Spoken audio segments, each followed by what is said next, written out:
Yes, good morning everyone. फटाफट से class को कंटिन्यू करते हैं और आज की रिवीजन लेक्चर सीरीज में हम करने जा रहे हैं AS7। आज का जो अपना चैप्टर है वो है AS7 construction contract. Construction contract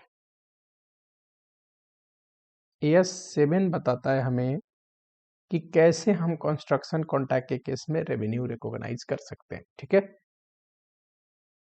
how to recognise revenue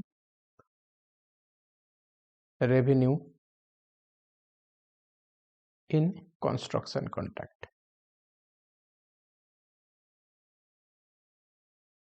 आपको याद होगा जब मैंने AS9 पढ़ाया था, ठीक, रेवेन्यू रिकॉग्निशन का, तो उसमें हम रेवेन्यू रिकॉग्नाइज करना पढ़ तो रहे थे, पर मैंने बोला था कि ये सारे टाइप की रेवेन्यू से नहीं डील करता। सिर्फ 5 चीजें कवर्ड थी: sale of goods, rendering of services, interest, dividend, royalty. Out of scope में मैंने, याद है आपको, आउट ऑफ स्कोप में इसके पढ़ाया था कि एक होता है रेवेन्यू फ्रॉम कंस्ट्रक्शन कॉन्ट्रैक्ट, जो कि हम पढ़ेंगे AS7 में। ठीक, तो AS7 किस चीज से डील करता है? Revenue from construction contract. ठीक है, बहुत छोटा AS है, ज्यादा कुछ है नहीं। कवरेज की बात करूं, चलो सर क्या पढ़ेंगे इसमें? तो अगर मैं कवरेज की बात करूं तो सबसे पहले कुछ बेसिक देखेंगे, बेसिक कंसेप्ट जो आपको पता होना चाहिए। फिर देखेंगे अकाउंटिंग, रेवेन्यू कैसे रिकॉग्नाइज करे, एक कॉन्ट्रैक्टर अपना रेवेन्यू कैसे निकालेगा, प्रॉफिट एंड लॉस कैसे निकालेगा, और थर्ड छोटा सा एक डिस्क्लोजर का भी पार्ट है। डिस्क्लोजर में सब चीज पढ़ने की जरूरत नहीं, लेकिन एक इंपॉर्टेंट इसमें डिस्क्लोजर है जो आपको ध्यान देना है, पूछ सकता है। चलो, बेसिक में हमें क्या पता होना चाहिए? एक तो इसका मीनिंग, दूसरा types of contract, and third जो कि बड़ा इंपॉर्टेंट है, कंबाइनिंग कॉन्ट्रैक्ट।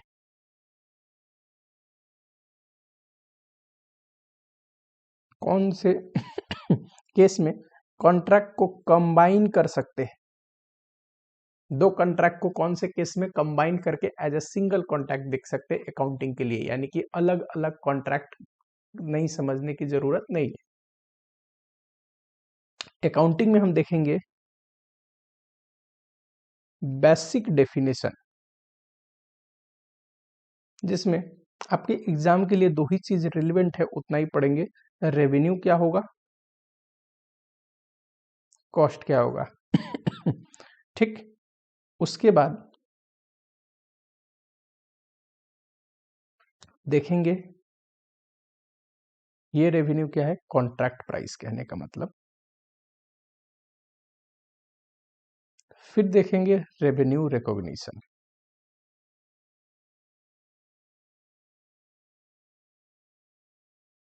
ठीक है, डिस्क्लोजर में एक चीज जरूरी है, इंपॉर्टेंट है,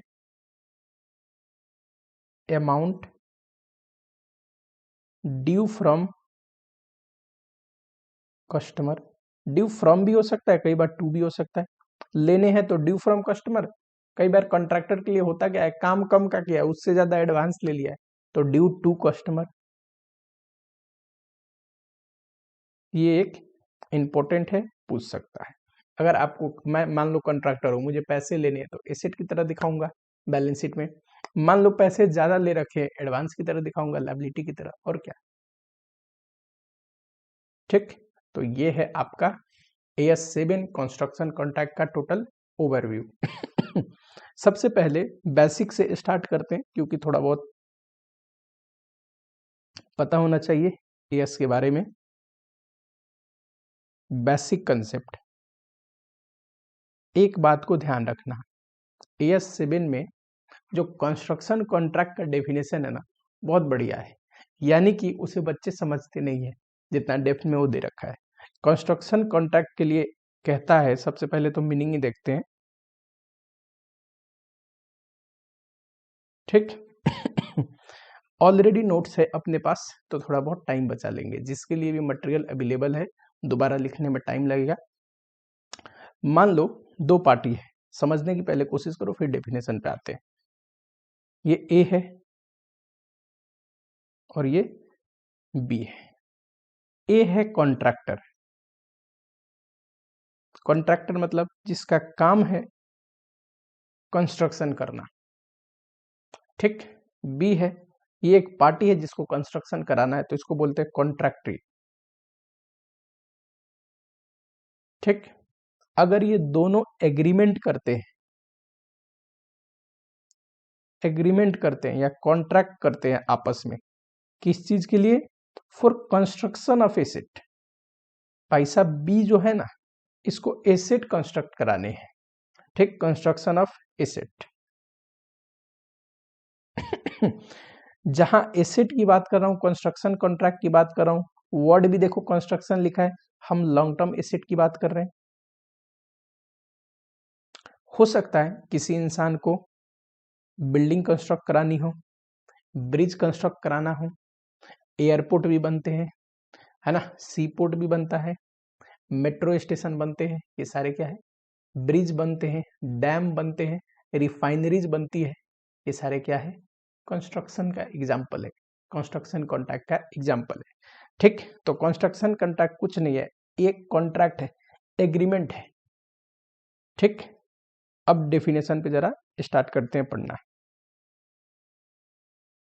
कंस्ट्रक्शन कॉन्ट्रैक्ट क्या है? Contract specially negotiated. Specially negotiated का मतलब जिस कॉन्ट्रैक्ट की बात कर रहे हैं ना, उसी की नेगोशिएशन हो रखी है, यानी कोई पर्टिकुलर एसेट को बनाना है, कोई पर्टिकुलर एसेट को कंस्ट्रक्ट करना है, ठीक। Negotiated for construction of asset या फिर कॉम्बिनेशन ऑफ एसेट। कई बार क्या होता है कि ये जो कॉन्ट्रैक्टर ये सिर्फ एक एसेट नहीं बनाने गया है, एक से ज्यादा भी एसेट बनाता है, कॉम्बिनेशन। कॉम्बिनेशन का एग्जांपल, मान लो कोई बड़ी कॉन्ट्रैक्टर कंपनी है ए लिमिटेड, इसको गवर्नमेंट ने टनल बनाने का प्रोजेक्ट दिया, ठीक। एक टनल तो है ही, आगे एक और टनल बनाना है, एक और टनल बनाना है, तो ये सीक्वेंस में हो गए। तो कई बार क्या होता है, गवर्नमेंट एक ही साथ कॉन्ट्रैक्ट दे देती है, ठीक, कि एक नहीं, कॉम्बिनेशन ऑफ एसेट है, ठीक। सिमिलरली ऑयल रिफाइनरीज होते हैं, ऑयल रिफाइनरीज में देखोगे कि दो तीन रिफाइनरी होते हैं, ये क्या है? कॉम्बिनेशन ऑफ एसेट, कि मतलब एक कंस्ट्रक्शन नहीं कर रहे हैं, एक से ज्यादा का भी कंस्ट्रक्शन का कॉन्ट्रैक्ट हो सकता है, बिल्कुल हो सकता है कि नहीं? बिल्डिंग बनाने वाले जो बड़े बड़े बिल्डर हैं, पता है उस बिल्डिंग से रिलेटेड जो कम्युनिटी सेंटर होते हैं, स्विमिंग पूल होते हैं, पार्क होते हैं, एम्यूजमेंट के लिए, फैसिलिटीज के लिए दिया होता है, वही बनाते हैं। तो एक कॉम्बिनेशन ऑफ एसेट हो गया। तो कई बार एक एसेट को कंस्ट्रक्ट करने का कॉन्ट्रैक्ट हो सकता है, कई बार कॉम्बिनेशन ऑफ एसेट का कॉन्ट्रैक्ट हो सकता है। और जो कॉम्बिनेशन होते हैं ये क्या होते हैं जनरली? देखो जरा ध्यान से, इंटर रिलेटेड या इंटर डिपेंडेंट। इंटर रिलेटेड तो समझ में आ रहा है, इंटर डिपेंडेंट का मतलब सर एक के बिना बनाए, मतलब एक के बिना दूसरा यूज नहीं कर सकते, दैट इज इंटर डिपेंडेंट। समझ में आ रहा है? जैसे कि मैंने यहाँ टनल का एग्जांपल दिया, मान लो ये टनल एक ही हाईवे पे आते हैं, एक ही रोड में आते हैं दोनों टनल, मतलब एक ही जो प्रोजेक्ट है उसी का पार्ट है, तो ये दोनों टनल क्या है? इंटरडिपेंडेंट है। दोनों नहीं बनेंगे तब भी ये प्रोजेक्ट इनकम्प्लीट है कि नहीं? आगे देखो, construction contract include, construction contract में अभी तक हमने पढ़ा कि सर कंस्ट्रक्शन ऑफ एसेट का कॉन्ट्रैक्ट है, ठीक। दो लोग हैं, कॉन्ट्रैक्ट कर रहे हैं किस लिए? एसेट कंस्ट्रक्ट कराने के लिए। और कॉम्बिनेशन ऑफ एसेट, कई बार एक एसेट नहीं होती, दो या दो से ज्यादा भी एसेट हो सकता है। कंस्ट्रक्शन कॉन्ट्रैक्ट में ही इंक्लूड होता है contract for destruction and contract for restoration of asset. ये क्या बोल दिया सर आपने? मान लो मुझे ब्रिज बनाने का काम मिला है,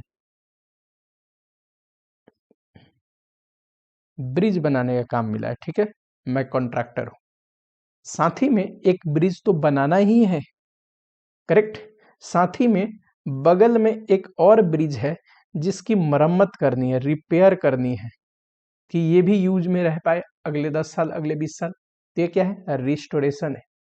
तो मैं कंस्ट्रक्शन का तो काम कर ही रहा हूं, ये जो रिस्टोरेशन का काम कर रहा हूं ये भी कंस्ट्रक्शन कॉन्ट्रैक्ट में कवर हो जाएगा, ठीक है। दूसरा था डिस्ट्रक्शन। सर डिस्ट्रक्शन में क्या कवर होगा? मान लो मुझे एक बिल्डिंग बनानी है, वहां ऑलरेडी पुरानी एक स्ट्रक्चर है, अब बड़ी सी बिल्डिंग बन रही है, कमर्शियल बिल्डिंग बन रही है, तो पुराना स्ट्रक्चर भी हटाने का काम मेरा ही है, कि पहले मैं उसे तोड़ के हटाऊंगा, फिर वहां पे नई बिल्डिंग बनाऊंगा, दैट इज डिस्ट्रक्शन। तो कंस्ट्रक्शन कॉन्ट्रैक्ट में रिस्टोरेशन एंड डिस्ट्रक्शन साथ में जुड़ा रहता है, ठीक। दूसरा एग्जाम्पल, कभी आपने ऐसा देखा है कि कोई प्रोजेक्ट आई गवर्नमेंट की, मान लो हाईवे है, तो बीच में कुछ घरे हो या जमीन हो उसकी कंपलसरी एक्विजिशन हो जाती है, होता है ऐसा, ठीक। कंपलसरी इक्विजिशन तो आपने पढ़ी होगी, ठीक है।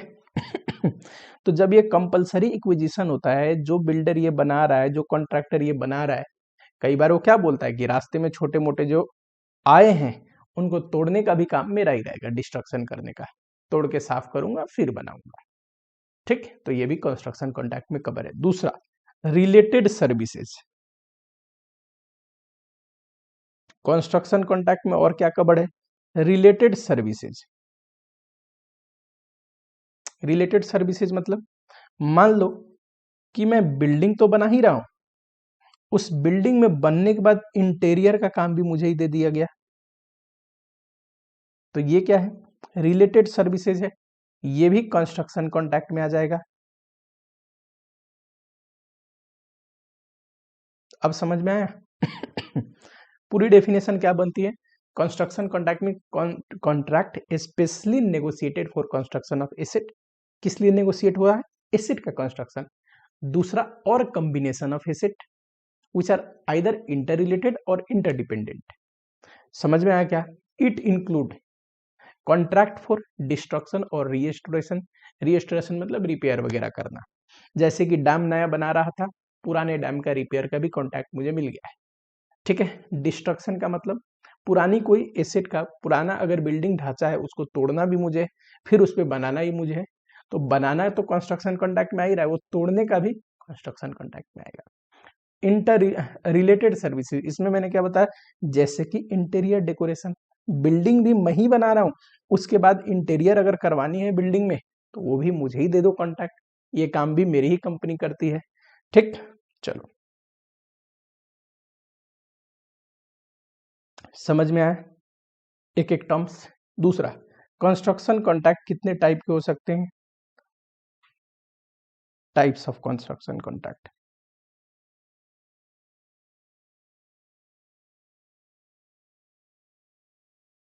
तो ये हो सकता है एक कॉस्ट प्लस कॉन्ट्रैक्ट और दूसरा फिक्स प्राइस कॉन्ट्रैक्ट। देखो, कॉस्ट प्लस कॉन्ट्रैक्ट में कॉन्ट्रैक्टर क्या बोलता है कि पता है मैं अपना प्रॉफिट मतलब रेवेन्यू कैसे चार्ज करूंगा, आप ऐसा करना, जो भी आपको बनाना है आपकी रिक्वायरमेंट अनुसार मैं बना रहा हूं, जो भी कॉस्ट लगेगा 10% मेरा प्रॉफिट मार्जिन चार्ज करके मुझे दे देना है, इसी को बोलते हैं cost plus, where certain percentage margin is charge on cost incurred. अगर ऐसा एग्रीमेंट किया और मान लो खर्चे लग गए पूरी बिल्डिंग बनाने में 3 करोड़, ठीक। तो इसमें प्रॉफिट मान लो 10% हमने एग्रीड प्रॉफिट किया था कि 10% मुझे दे देना, 30 लाख, ठीक। तो मेरा रेवेन्यू कितना हो जाएगा sir? 3 crore 30 lakh. Cost incurred उसमें सर्टेन प्रॉफिट चार्ज कर दिया, तो ये हो गया मेरा रेवेन्यू, ठीक है। इसको बोलते हैं कॉस्ट प्लस कॉन्ट्रैक्ट, यानी कि रेवेन्यू निकालना हो तो बड़ा सिंपल है सर, कॉस्ट इनकर्ड इनटू मान लो 10% है ना, तो 1 से 10% कॉस्ट प्लस 10% एक्स्ट्रा चाहिए, तो 3 करोड़ इंटू 110% करोगे, ये रहा। दूसरा होता है fix price contract. Fix price contract में क्या होता है, कॉन्ट्रैक्ट का जो रेवेन्यू है ना वो फिक्स्ड हो जाता है शुरू में। मान लो एक मुझे कॉन्ट्रैक्ट मिला बिल्डिंग बनाने का, मुझे पता है 3 साल में बनेगा ये, ठीक। मैं हूं कॉन्ट्रैक्टर, मैंने पहले ही बोल दिया 6 करोड़ रुपया लूंगा, ठीक है, बिल्डिंग बना दूंगा। यानी कि ये जो रेवेन्यू मैंने कोट किया ना 6 crore, this is called contract price, कि पूरी कॉन्ट्रैक्ट का रेवेन्यू कितना है, पूरा कॉन्ट्रैक्ट में मेरी इनकम कितनी होगी, इसको बोलते हैं कॉन्ट्रैक्ट प्राइस। 5 करोड़ मैंने बोला, 6 करोड़ बोला, चलो 6 करोड़, ठीक।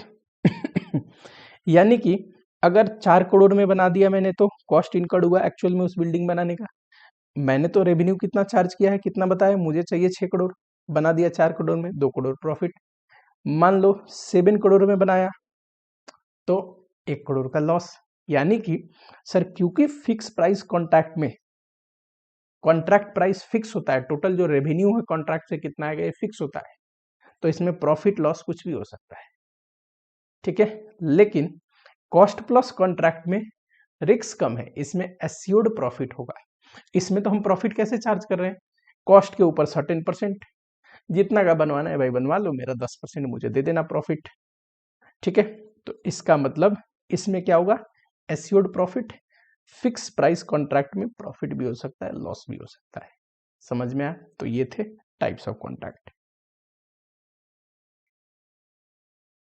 ये थर्ड पॉइंट जो है ना ये बहुत इंपॉर्टेंट है, बहुत बच्चों को यही नहीं समझ में आया होता है। तीसरा जो टॉपिक है ये है इसमें कंबाइनिंग कॉन्ट्रैक्ट। कंबाइनिंग कॉन्ट्रैक्ट, कब एक कॉन्ट्रैक्टर दो या दो से ज्यादा कॉन्ट्रैक्ट को एक साथ कंबाइंड कर सकता है, यानी कि as a single package contract मान सकता है। एक तो है कि हमें जो भी कॉन्ट्रैक्ट होते हैं उसको सेपरेट ट्रीट करना होता है, सेपरेट अकाउंटिंग करेंगे सबका। अब कंबाइनिंग का मतलब मान लो दो कॉन्ट्रैक्ट है, सेपरेट नहीं करना, उसे एक ही कॉन्ट्रैक्ट समझ के आपको अकाउंटिंग करनी है। पर करना कब है ये इंपॉर्टेंट है, एक एक लाइन का एग्जांपल के साथ समझते हैं। पहला, group of contract negotiated as a single package. जैसे कि मान लो मैं हूं कॉन्ट्रैक्टर मिस्टर बी, मुझे कॉन्ट्रैक्ट दिया गया बिल्डिंग बनानी है 1000 फ्लैट का, साथ ही में बिल्डिंग से अटैच पार्क होनी चाहिए, स्विमिंग पूल होनी चाहिए, बास्केट ग्राउंड होनी चाहिए, दिस दैट। और जो भी नेगोशिएशन हुआ ना, कॉन्ट्रैक्ट हुआ, वो सीधा एक साथ हुआ कि टोटल का 20 करोड़ मिलेगा, ठीक है।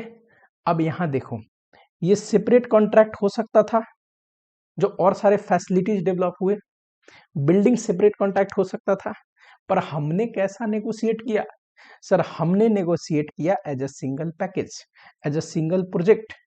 तो इसको एक साथ कंबाइंड करके अकाउंटिंग कर सकते हैं, इसको सिंगल कॉन्ट्रैक्ट मान सकते हैं, ठीक। दूसरा, contract are so inter related. दो चीज का कॉन्ट्रैक्ट तो है पर बड़ा ही इंटर रिलेटेड है, और देख के ऐसा लगता है कि सिंगल प्रोजेक्ट का ही पार्ट है ये। जैसे कि ओ माय गॉड सर, इसका एग्जांपल बता दूं बढ़िया सा। मुझे गवर्नमेंट ने एक डैम बनाने का प्रोजेक्ट दिया, करेक्ट। ये रहा डैम, यहाँ पे ये पानी है जो रुका रहेगा, एंड यहाँ पे हाइड्रो प्रोजेक्ट लगने वाला है, ठीक। तो इस डैम से वाटर कलेक्ट होंगे और जब यहाँ हाइड्रो प्रोजेक्ट से इलेक्ट्रिसिटी जनरेट होगा। दोनों ही प्रोजेक्ट मुझे दिया गया, ठीक। ये देखो इंटर रिलेटेड है कि नहीं, डैम और डैम से निकल के बनने वाला हाइड्रो प्रोजेक्ट। और गवर्नमेंट यूजुअली जब दोनों प्रोजेक्ट मुझे दी है तो रियल में देखोगे ना तो इसको भी एज अ सिंगल पैकेज ही निगोशिएट हुआ होता है। तो मैं क्या ये दोनों प्रोजेक्ट को कंबाइंड कर सकता हूं? कर सकता हूं, ठीक। थर्ड है, थर्ड क्या देखने को मिलता है आपको, sir contract are performed concurrently, concurrently मतलब एक साथ या इन अ कंटिन्यूअस मैनर, ये खत्म हुआ तो दूसरा कर रहे हैं। जैसे कि आपने देखा होगा हाईवे बनता है ना, तो वहां टोल भी लगा होता है, टोल प्लाजा, टोल बूथ भी बोलते हैं ना। ये क्या कलेक्ट करते हैं, जितनी भी गाड़ी गुजरती है उससे टोल कलेक्ट करते हैं, ठीक। मान लो ये हाईवे बनाने का कॉन्ट्रैक्ट तो मुझे मिला है, उस पे जो टोल बूथ है ये भी कॉन्ट्रैक्ट मुझे ही मिला है कि आप टोल बूथ भी अंत में बना देना। तो मैं हाईवे बनाऊंगा, उसके बाद इस पे टोल बूथ भी बनाऊंगा। क्या इसे सिंगल कॉन्ट्रैक्ट कंबाइन करके देख सकते हैं? बिल्कुल देख सकते हैं। तो मैंने ऑलमोस्ट हर एक वर्ड का एक एग्जाम्पल दे दिया कि आपको समझ में आए, ठीक है। अभी तक हमने क्या देखा सर, कंस्ट्रक्शन कॉन्ट्रैक्ट के बारे में देखा, ठीक। मैंने सबसे पहले आपको क्या पढ़ा है यहाँ पे, फटाफट से बोलेंगे। कंस्ट्रक्शन कॉन्ट्रैक्ट क्या पढ़ा है? कंस्ट्रक्शन कॉन्ट्रैक्ट में construction contract means specially negotiated contract for construction of asset, asset की कंस्ट्रक्शन के लिए नेगोशिएट किया गया हो, एसेट की कंस्ट्रक्शन के लिए कॉन्ट्रैक्ट किया गया हो। समटाइम कॉम्बिनेशन ऑफ एसेट जैसे कि ऑयल रिफाइनरी का एग्जांपल दिया था, सीरीज ऑफ टनल का एग्जांपल दिया था, ठीक। एंड इसमें क्या इंक्लूड होते हैं? Contract for destruction and restoration, दूसरा contract rendering of services related to construction contract, जैसे कि इंटीरियर। दो टाइप के कॉन्ट्रैक्ट हो सकते हैं, एक कॉस्ट प्लस, कॉस्ट प्लस में क्या होगा, हम प्रॉफिट मार्जिन चार्ज करते हैं, कॉस्ट इनकर्ड होता है उसके ऊपर, तो रेवेन्यू कैसे आता है? कॉस्ट प्लस प्रॉफिट मार्जिन, है ना। इसमें एस्योर्ड प्रॉफिट होगा ही होगा, क्योंकि कॉस्ट को ही ध्यान में रख के प्रॉफिट चार्ज करना है, तो प्रॉफिट तो होगा। दूसरा फिक्स प्राइस, जिसमें कॉन्ट्रैक्ट प्राइस जो है स्टार्टिंग में ही फिक्स हो जाती है जब हम कॉन्ट्रैक्ट कर रहे होते हैं, ठीक। लेकिन यहाँ पे एक वर्ड लिखा है subject to escalation clause, cost escalation, ये क्या है? मान लो इस पेज पे आओ,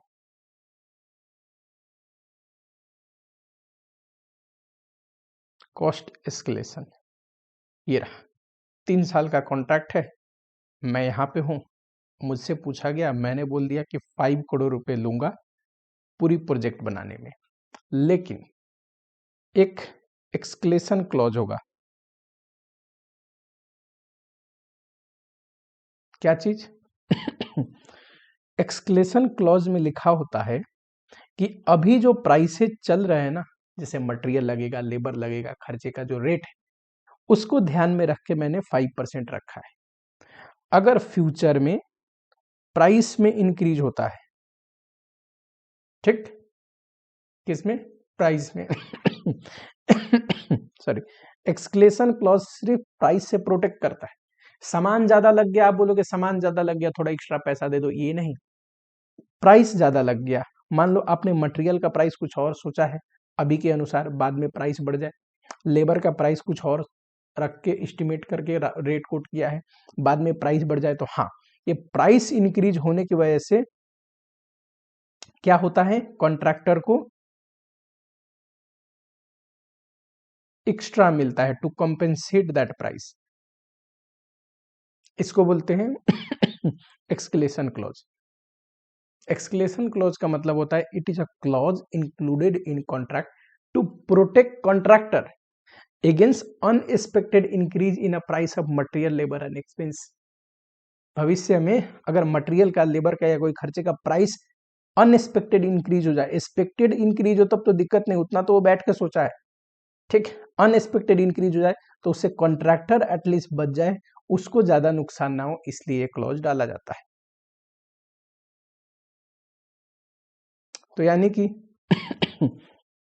यहाँ पे देखो सर, कॉन्ट्रैक्ट प्राइस तो मिलेगा मिलेगा जो हमने 5 करोड़ तय किया था, प्लस एक्सक्लेशन क्लॉज में अगर कुछ मिलना है प्राइस की वजह से तो वो भी मिलेगा, है कि नहीं? ये मिलेगा टोटल कॉन्ट्रैक्टर को, ये ध्यान रखना है बस आपको। चलो नेक्स्ट टर्म है रेवेन्यू एंड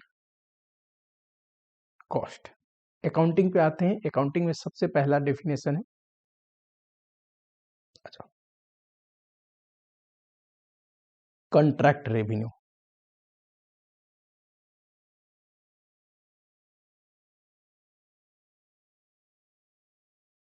अब दो टाइप के कॉन्ट्रैक्ट है, एक कॉस्ट प्लस और एक फिक्स प्राइस। खुद ही सोच के बताना।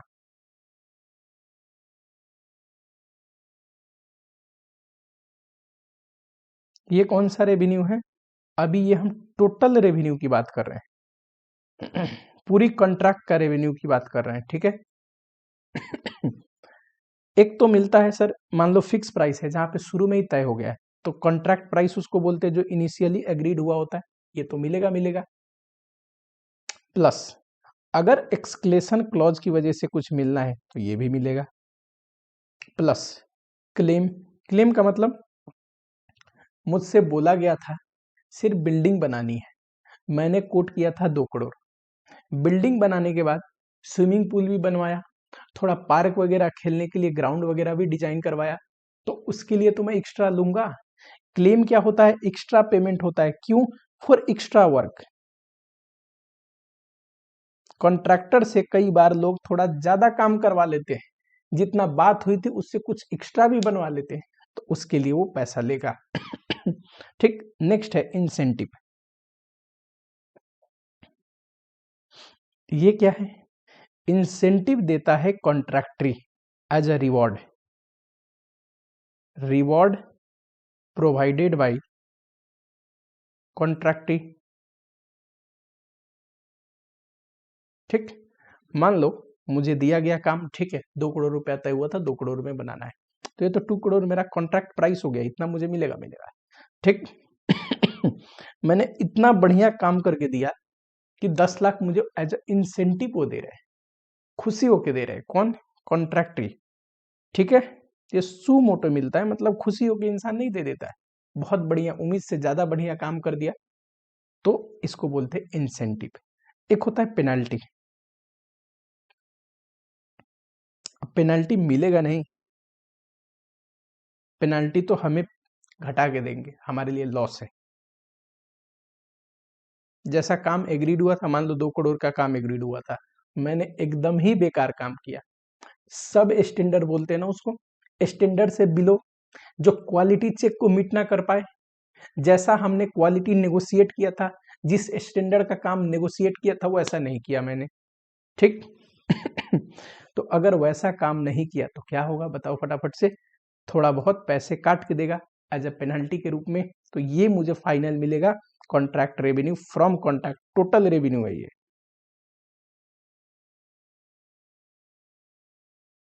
अच्छा सर, यही कॉस्ट प्लस होता तो? कॉस्ट प्लस में तो जो भी कॉस्ट इनकर्ड होता है उसमें फी चार्ज करते हैं, परसेंटेज फी।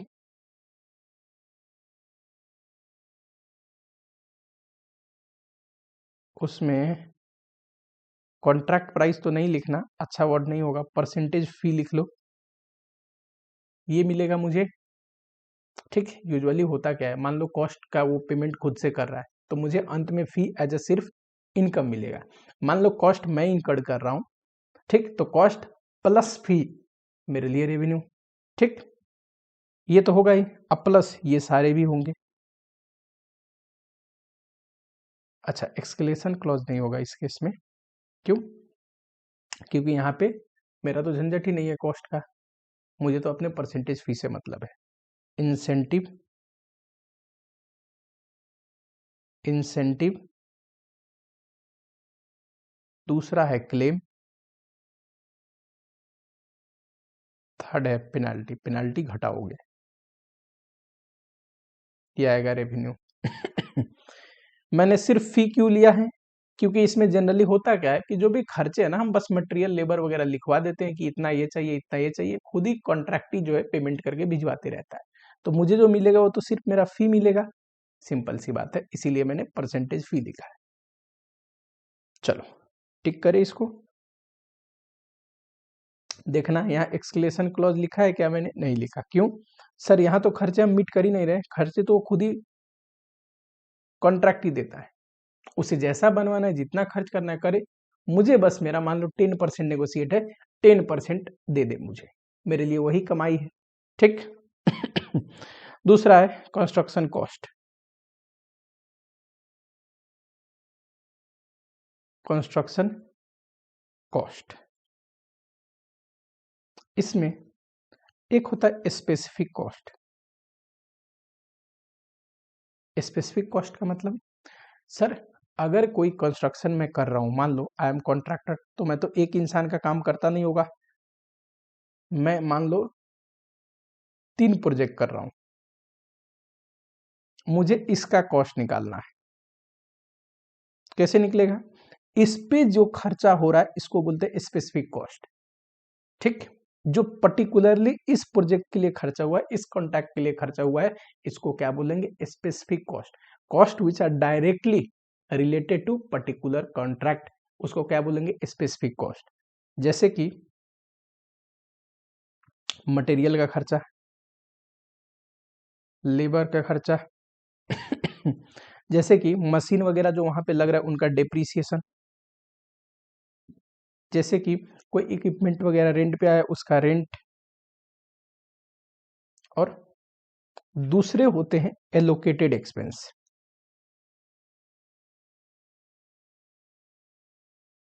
एलोकेटेड एक्सपेंस का मतलब,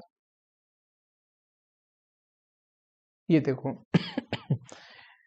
मैं एक कॉन्ट्रैक्टर हूं, मान लेते हैं एग्जांपल ले लेते हैं, बी लिमिटेड नाम है, एक कंपनी है जो कंस्ट्रक्शन का काम कर रही है, B limited is a contractor.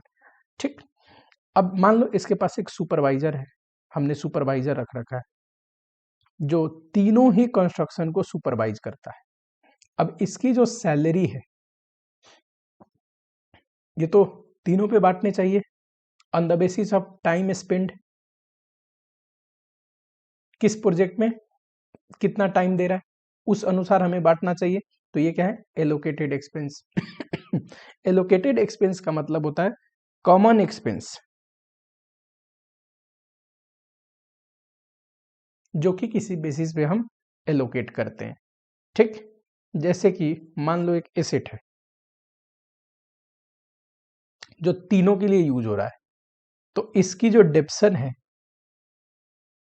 वो ऑब्वियस सी बात है तीनों पे बांटना पड़ेगा। ठीक, तो इस बात को हम ध्यान रखेंगे कि कोई तो खर्चे हो सकते हैं जो पर्टिकुलरली हमें पता है उस कॉन्ट्रैक्ट के लिए कितना हुआ है, कुछ ऐसे खर्चे हो सकते हैं जो कॉमन है हमें बांटने हैं, और थर्ड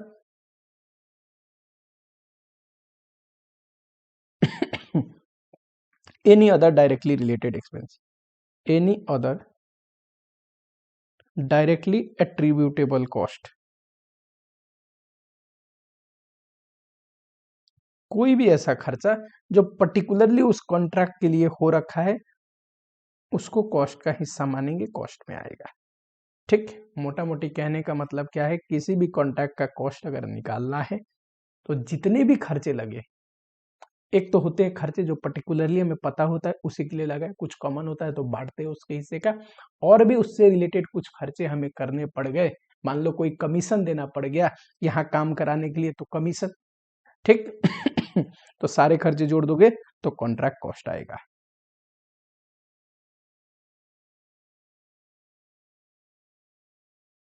समझ में आया क्या? चलो फिर आते हैं रेवेन्यू रिकॉग्निशन पे। अब इंपॉर्टेंट शुरू हो रहा है, यहां से क्वेश्चन आना शुरू हो जाएगा। अभी तक अभी आपको समझ में आया? दो टाइप के कॉन्ट्रैक्ट है ना, एक कॉस्ट प्लस और दूसरा फिक्स प्राइस। पूरी डिस्कशन इस पे है, ये तो 2 लाइन का कंसेप्ट है, इस पे क्वेश्चन भी नहीं आएगा, सारा क्वेश्चन आएगा इस पे, डिस्कशन भी इसी पे करने हैं। ये बताओ इसका हम रेवेन्यू कैसे रिकॉग्नाइज करते हैं? सर कॉस्ट जो इनकर्ड है उसमें जो हमें फी मिलेगा वही हमारे लिए रेवेन्यू, परसेंटेज फी, यही रेवेन्यू है ना, तो इसमें कोई झंझट नहीं, ये सिंपल है, इसीलिए इस पे क्वेश्चन आता ही नहीं है। सारा क्वेश्चन किस पे आता है? फिक्स प्राइस कॉन्ट्रैक्ट पे। इसमें case 1, if outcome can be measured reliably, अगर कॉन्ट्रैक्ट का जो आउटकम है कि भविष्य में क्या होगा, प्रॉफिट होगा, लॉस होगा, कितना होगा, ये हम मेजर कर सकते हैं, तो क्या करेंगे इस पे है, इससे रिलेटेड जो है वो है पारा 21, 22 एंड 23, तीनों पता होनी चाहिए। ठीक, एक रेवेन्यू कैसे रिकॉग्नाइज करेंगे ये बताता है, एक कंडीशन बताता है, और एक सर्वे मेथड के बारे में बताता है। ठीक, पैरा याद नहीं रहेगा तब भी चलेगा। केस 2, मान लो आउटकम मेजर नहीं कर सकते, if outcome can not be measured reliably,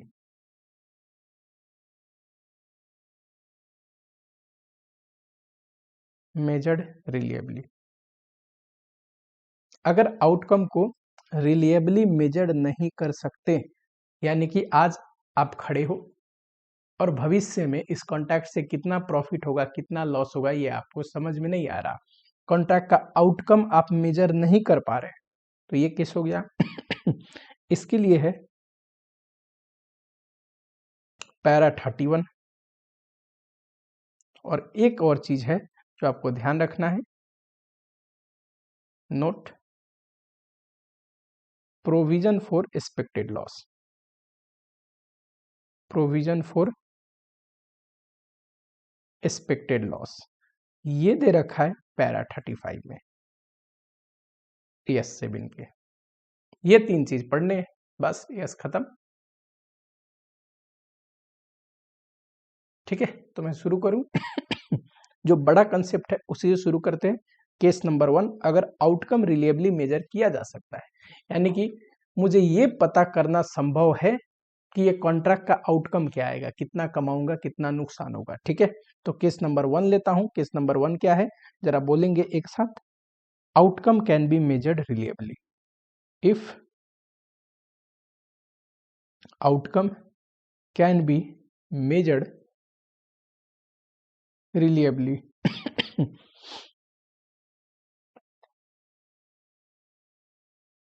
ठीक, कब मानेंगे कि आउटकम मेजर्ड रिलिएबली हो रहा है, इसके कुछ कंडीशन है, अगर ये कंडीशन सेटिस्फाइड हुआ तो मानेंगे कि आउटकम जो है ना कॉन्ट्रैक्ट का वो मेजर हो रहा है रिलिएबली।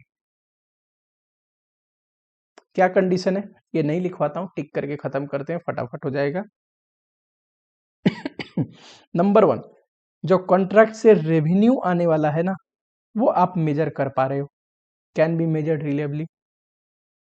ठीक, कॉन्ट्रैक्ट से टोटल कितना रेवेन्यू आ रहा है ये पता होना चाहिए आपको। दूसरा, कॉन्ट्रैक्ट में कितना कॉस्ट इनकर्ड हुआ ये पता होना चाहिए आपको। ठीक, एक होता है फर्दर एस्टिमेटेड कॉस्ट या कॉस्ट टू कंप्लीट, इसका मतलब क्या है, मान लो 3 साल का कॉन्ट्रैक्ट है मैं यहां पे खड़ा हूं, मैं चेक कर रहा हूं कि क्या आउटकम मेजर हो पा रहा है कि नहीं, तो मैं देखूंगा कॉन्ट्रैक्ट का रेवेन्यू मेजर कर सकते हैं क्या, कॉन्ट्रैक्ट का कॉस्ट कितना इनकर्ड हुआ है मेजर कर सकते हैं क्या, इसको बोलते हैं अभी तक जो खर्चा लगा है इसको बोलते हैं कॉस्ट टिल डेट। इसका दूसरा भी नाम है, शॉर्टकट में बोले कॉस्ट इनकर्ड, तो समझ जाना अभी तक जो काम हुआ है, जिस जहां पे मैं खड़े होकर सोच रहा हूं वहां तक कितना खर्चा लगा है, आगे बनाने में 2 साल तो और लग रहा है कंस्ट्रक्शन का, यहां जो खर्चा लगेगा उसको बोलते हैं फर्दर एस्टिमेटेड कॉस्ट।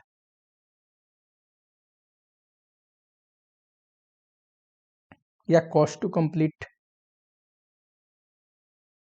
आगे कंप्लीट करने में कितना खर्चा लगेगा, that is further estimated cost. ठीक ध्यान से सुनना, कॉस्ट इनकर्ड टिल डेट का मतलब अभी तक कितना लग चुका है, फर्दर एस्टिमेटेड कॉस्ट आगे कट कितना लगेगा।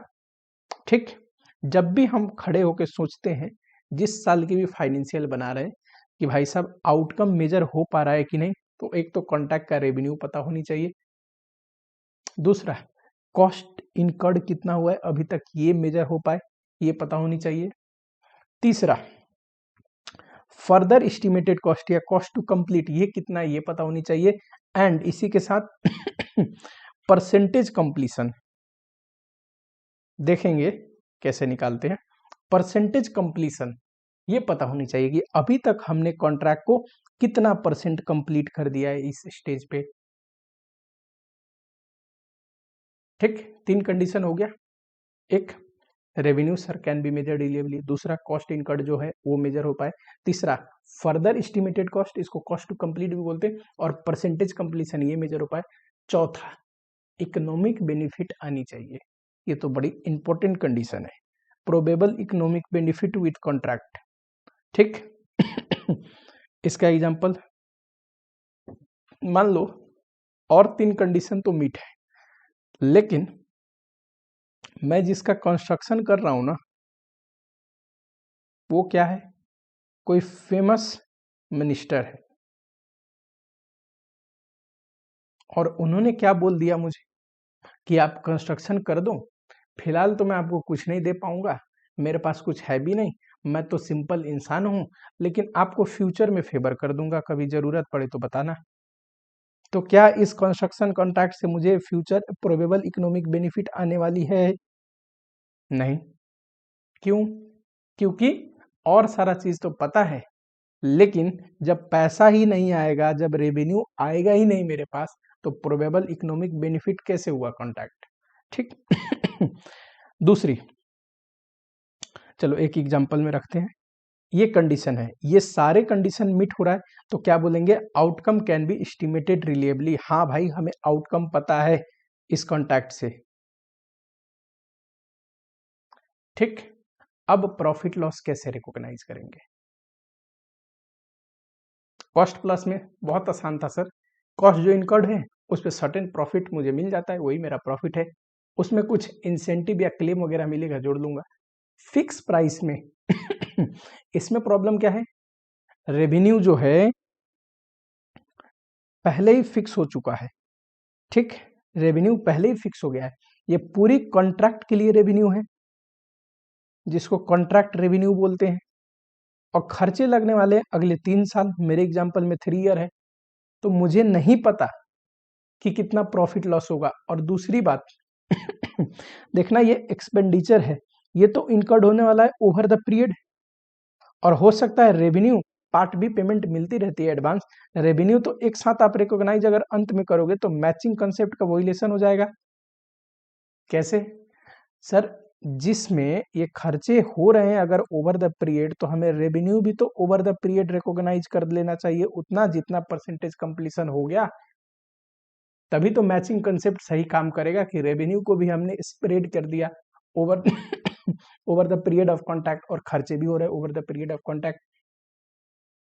तो कैसे निकालेंगे रेवेन्यू, किसी भी पीरियड का निकालना हो तो ये निकलेगा, सबसे पहले परसेंटेज कंप्लीशन निकालो। क्यों?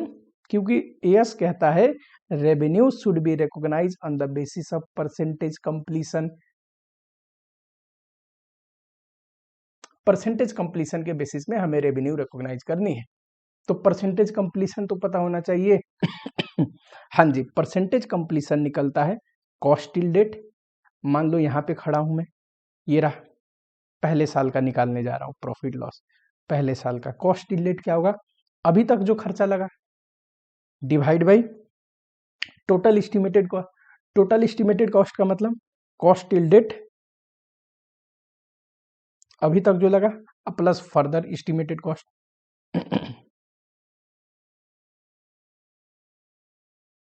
आगे कितना लगेगा, टोटल का मतलब क्या है, पूरी कॉन्ट्रैक्ट का, तो अभी तक कितना लग गया, आगे कितना लगेगा, जोड़ दोगे तो टोटल एस्टिमेटेड कॉस्ट आ जाएगा। ठीक कॉन्ट्रैक्ट रेवेन्यू कैसे निकलता है सर? ये है कॉन्ट्रैक्ट प्राइस। ठीक, इसमें सब चीज जुड़ा हुआ है, मतलब कॉन्ट्रैक्ट प्राइस में जो 2-3 चीज जोड़ने को बोला था ना मैं, इंसेंटिव, क्लेम, पेनल्टी घटाने के लिए, वो घटाने के बाद का है ये कॉन्ट्रैक्ट। टोटल रेवेन्यू है कॉन्ट्रैक्ट का, टोटल कॉन्ट्रैक्ट टोटल रेवेन्यू।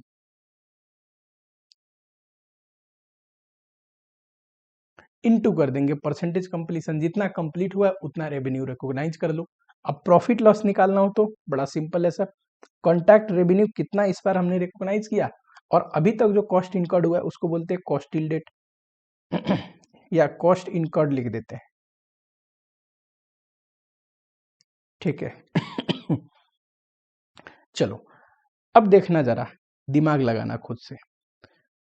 पहले साल में तो मैंने कर लिया प्रॉफिट लॉस, अब मैं दूसरे साल में खड़ा हूं। अब अगर परसेंटेज कंप्लीशन निकालूं तो कॉस्ट टिल डेट लिखूंगा divide by total estimated cost. Cost till date मतलब आज तक कितना खर्चा हुआ divide by total estimated cost, आज तक कितना खर्चा हुआ प्लस आगे कितना होगा, दोनों को जोड़ दोगे तो ये परसेंटेज कंप्लीशन पता है कब आता, कब तक का आया, टिल डेट। जब खर्चे आज तक का देखा है मैंने ऊपर, तो परसेंटेज कंप्लीशन भी आता है आज तक का, यानी कि अप टू सेकेंड ईयर का आएगा, करेक्ट। तो सर जब रेवेन्यू निकालेंगे कॉन्ट्रैक्ट रेवेन्यू, तो ये हो गया contract price into percentage completion. अब सर परसेंटेज कंप्लीशन तो सेकेंड ईयर में अप टू सेकेंड ईयर का है, तो रेवेन्यू भी जो आएगा ये कब तक का आता है, up to second year. Sir मुझे तो सिर्फ दूसरे साल का रेवेन्यू से मतलब है, दूसरे साल का पीएल बनाना हो तो आराम से निकल जाएगा। रेवेन्यू फॉर सेकेंड ईयर कैसे निकलेगा, सर 2 साल तक का रेवेन्यू हमने निकाल लिया, कितना रिकॉग्नाइज होना चाहिए, ठीक। ये रहा रेवेन्यू फॉर 2 ईयर्स हमने निकाल रखा है, उसमें से फर्स्ट ईयर का घटा दूंगा तो सेकेंड ईयर का नहीं आ जाएगा रेवेन्यू फॉर फर्स्ट ईयर। जरा समझो मैंने क्या बोला कि कॉस्ट टिल डेट लेने की वजह से जो परसेंटेज कंप्लीशन आती है वो टिल डेट की आती है, आज तक की आती है, तो उससे जो रेवेन्यू निकलेगा वो भी टिल डेट आएगी, आज तक की आएगी। मुझे तो सिर्फ सेकेंड ईयर का चाहिए, तो सर आज तक की रेवेन्यू निकाल लीजिए, पहले साल का घटा दीजिए तो दूसरे साल का आ जाएगा। अगर मैं तीसरे साल में खड़ा होता तो बोलो सर ये तो अंतिम साल है, इसमें तो दिक्कत ही नहीं है, टोटल रेवेन्यू आएगा, ठीक, लेस पहले और दूसरे साल का घटा देंगे, रेवेन्यू फॉर 2 ईयर्स, तो थर्ड ईयर का रेवेन्यू आ गया। अच्छा कॉस्ट, सर हमें अब तो टोटल कॉस्ट इनकर्ड पता ही होगा, कॉस्ट इनकर्ड टिल डेट यानी कि तीसरे साल तक, उसमें से पहले और दूसरे साल का कॉस्ट इनकर्ड घटा दूंगा, कॉस्ट इनकर्ड घटा दूंगा फर्स्ट एंड सेकेंड ईयर का, तो आ जाएगा थर्ड ईयर का कॉस्ट। तो कहने का मतलब ऐसे है, जब भी परसेंटेज कंप्लीशन हम निकालते हैं वो कब तक का परसेंटेज कंप्लीशन देता है, एक बार बोलेंगे टिल डेट, अभी तक का परसेंटेज कंप्लीशन बताता है वो, तो उससे जो रेवेन्यू आएगा वो टिल डेट आएगा, सिर्फ उस साल का निकालना हो तो पीछे का घटा दो, ठीक। अब खर्चे कौन से घटाएंगे प्रॉफिट के लिए, सर जिस साल की रेवेन्यू है उसी साल के खर्चे, मान लो सेकेंड ईयर का है तो कॉस्ट टिल डेट तो अप टू सेकेंड ईयर है, उसमें फर्स्ट ईयर का घटाएंगे तो सेकेंड ईयर का कॉस्ट आएगा। समझ में आया आपको, बोलो फटाफट से। चलो अब एक क्वेश्चन देखते हैं इस पे, तब आपको थोड़ा और बढ़िया से समझ में आएगा, ये 2 मिनट बाद करेंगे, या ये एक्सप्लेन कर देता हूं। मान लो कहता है कि किसी भी ईयर में टोटल एस्टिमेटेड कॉस्ट या कॉन्ट्रैक्ट रेवेन्यू में कॉन्ट्रैक्ट प्राइस में चेंज आ जाए, तो हमें पीछे जाके एडजस्ट करने की जरूरत नहीं, उसी ईयर से एडजस्ट करेंगे। AS5 में इसको कहते हैं, ये क्या है, चेंज इन अकाउंटिंग एस्टिमेट, इसलिए उसी साल में एडजस्ट करेंगे। जैसे ये फर्स्ट ईयर था, इसमें हमने सोचा था हमें 9 लाख कॉन्ट्रैक्ट प्राइस मिलेगा, छोटा रकम ले रहा हूं, ऐसा मत सोचना कि सर 9 लाख कौन सा कंस्ट्रक्शन में मिलता है, अरे भाई बस ये एक एग्जांपल है, करेक्ट।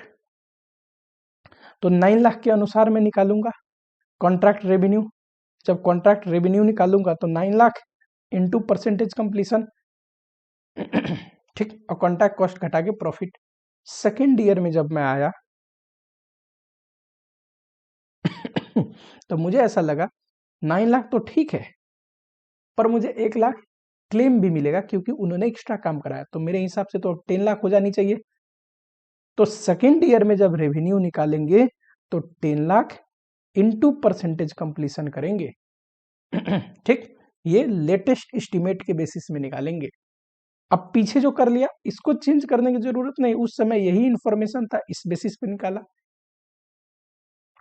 अब आ गया ये रेवेन्यू, ये अप टू 2 ईयर है क्योंकि परसेंटेज कंप्लीशन तो अप टू 2 ईयर का है। फर्स्ट ईयर का घटा दो तो सेकेंड ईयर का रेवेन्यू आ गया। करेक्ट। सिमिलरली अगर हम कॉस्ट की ध्यान दें तो उसमें कोई दिक्कत नहीं। कॉस्ट टिल डेट ये क्या है सर, ये है 2 साल तक का कॉस्ट क्योंकि सेकेंड ईयर में खड़े। Less cost incurred for first year, incurred in first year.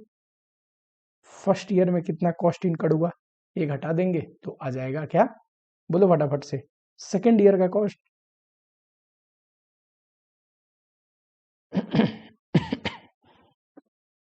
इस पे ना एक प्यारा सा क्वेश्चन है, मैं कराता हूं।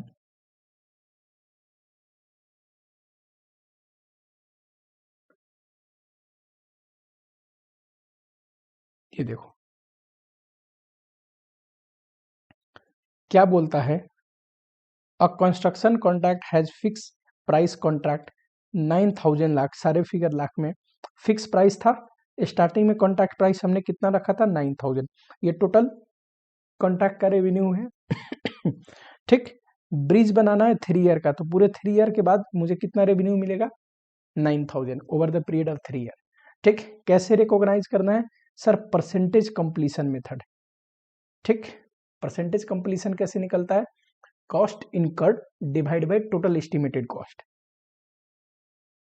ये रहा एग्रीड रेवेन्यू, पहले साल में 9,000 हमने सोचा था 9,000 मिलेगा हमें, जब दूसरे साल में आए तो हमें 9,000 के साथ साथ वेरिएशन यानी कि इंक्रीज मिला।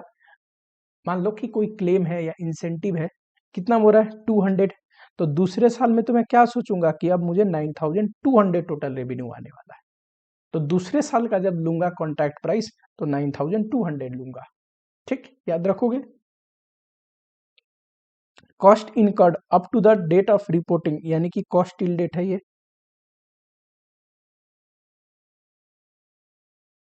ठीक, estimated profit from whole contract, ठीक है ये दे रखा है। चलो और क्या बोलता है। पहला स्टार यहाँ पे जरा एक्सप्लेनेशन पढ़ो, this include 100 lakh for standard material store at aside to be used in year 3 to complete. कह रहा है इसमें एक खर्चा मटेरियल का जुड़ा है 100 लाख का, जो यूज ही नहीं हुआ, साइट पे पड़ा है, तीसरे साल में यूज होगा। तो तीसरे साल में यूज होगा तो दूसरे साल के लिए क्लोजिंग स्टॉक है, खर्चे में तो आनी नहीं चाहिए तो घटा दिया मैंने। ठीक, आगे क्या इसमें इंक्लूड है, वो तीसरे साल के खर्चे में जुड़ चुका है, इसके लिए सेकेंड इंफॉर्मेशन कह रहा है ये जो है एक्सक्लूड करता है वो 100 लाख का मटेरियल जो कि दूसरे साल से कैरी फॉरवर्ड हुआ था, तो इसमें जुड़ा नहीं हो खर्चा तो इसमें जोड़ो।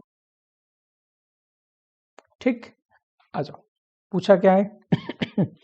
ईयर वाइज रेवेन्यू बताइए, एक्सपेंस बताइए, contract cost to complete and profit loss बताइए as per AS7।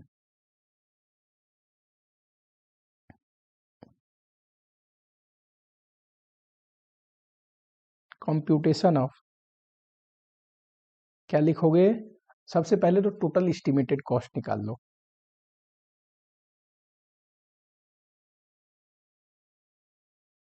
Total estimated cost निकालने का तरीका क्या है सर, ये करने की जरूरत नहीं जो अभी करवा रहा हूं, ये आपके नॉलेज के लिए करवा रहा हूं। Cost till date plus further estimated cost. दूसरा भी एक तरीका है, इसके लिए तो कॉस्ट टिल डेट दिया है, फर्दर एस्टिमेटेड कॉस्ट दिया ही नहीं। दूसरा तरीका क्या है। सर दूसरा तरीका है कॉन्ट्रैक्ट रेवेन्यू, हमें पता है टोटल कॉन्ट्रैक्ट प्राइस जिसको बोल रहा हूं मैं, टोटल जो कॉन्ट्रैक्ट का रेवेन्यू है ना ओवर 3 ईयर पीरियड, उसी को कॉन्ट्रैक्ट प्राइस बोलते हैं। उसमें से अगर एस्टिमेटेड प्रॉफिट घटा दूं तो आ जाएगा एस्टिमेटेड कॉस्ट।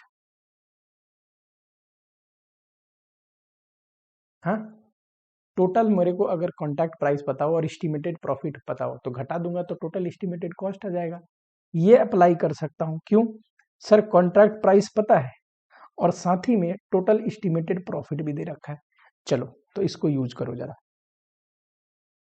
लिखेंगे पर्टिकुलर्स ईयर 1, ईयर 2, ईयर 3। ठीक। कॉन्ट्रैक्ट रेवेन्यू पहले साल में हमें कितना लगा था? इतना आएगा। दूसरे साल में लगा 9200, तीसरे साल में भी इतना। लेस एस्टिमेटेड प्रॉफिट कितना है?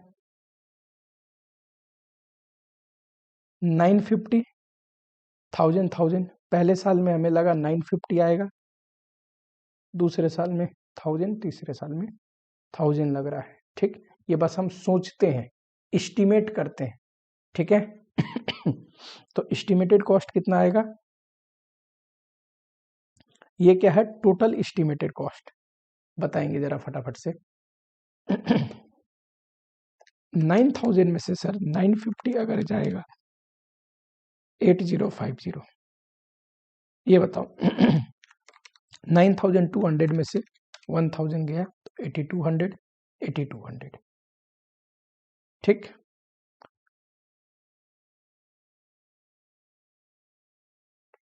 परसेंटेज कंप्लीशन अगर निकालना हो तो ईयर 1, 2, 3 बताओ फटाफट से परसेंटेज कंप्लीशन। इसका फॉर्मूला है sir cost till date divide by total estimated cost, और परसेंटेज में लिखना है तो इनटू 100 तो करना ही होता है। पहले साल में जब मैं खड़ा हूं तो मुझे क्या लग रहा है? अच्छा, पहले साल का दे रखा है, ये रहा cost till date 2093। Total estimated cost मुझे कितना लग रहा है? इतना। बोलो 2093 डिवाइड बाय 82, नहीं 2093 डिवाइड बाय 8050, ये 26% आया। ठीक है। दूसरे साल में कॉस्ट टिल डेट कितना है? तो सर 6168 तो था, पर इसमें 100 एक्स्ट्रा खर्चे थे, तो 6168 में से 100 घटा दोगे 6068 आएगा। ये है एक्चुअल कॉस्ट इनकर्ड। ठीक। Divide by total estimated cost, अब हमें कितना लग रहा है? लगना चाहिए 8200 into 100,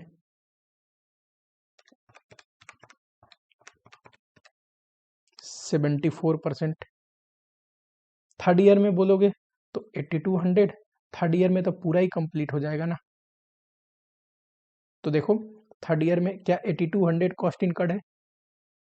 estimated cost third year में उतना ही आता है।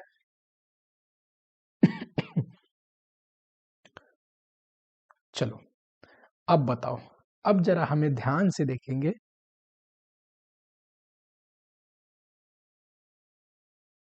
Contract revenue.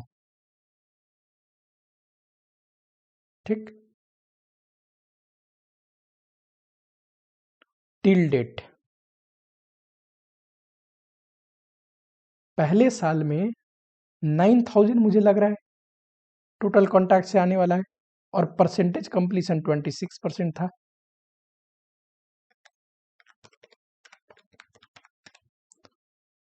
टू 340। दूसरे साल में मुझे क्या लगा? नहीं नहीं, 200 एक्स्ट्रा आएगा, 9200।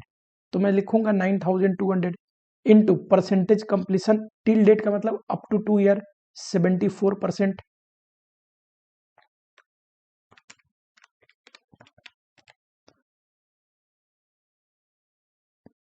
अब बताना, लेस कर देंगे revenue earlier recognise, previously recognise. ये तो पहला साल है, इससे पहले कोई रेवेन्यू ही रिकॉग्नाइज नहीं किया है, तो ये आ जाएगा रेवेन्यू ड्यूरिंग ईयर।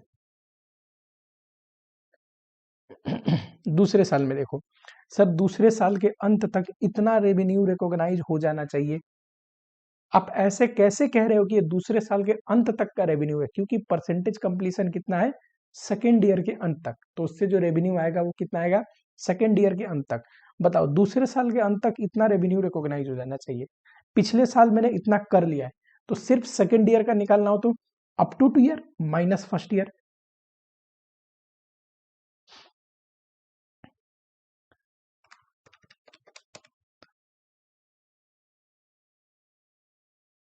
ये जरा कैलकुलेशन देखना 8 आएगा कि 9, एक बार चेक कर लेना। 8 आएगा तो 8 कर लो। थर्ड ईयर में आओ सर, थर्ड ईयर में ये रहा इंटू 100% कंप्लीट है, यानी कि पूरा रेवेन्यू रिकॉग्नाइज करना है थर्ड ईयर तक। तो तीसरे साल तक पूरा रेवेन्यू रिकॉग्नाइज हो जानी चाहिए, लेकिन सिर्फ तीसरे साल का बोले तो sir up to 3 year minus first year and second year. First year and second year का मिला के ये हो रखा है, यही है ना, अप टू 2 ईयर तक रेवेन्यू रिकॉग्नाइज हो रखा है। बताओ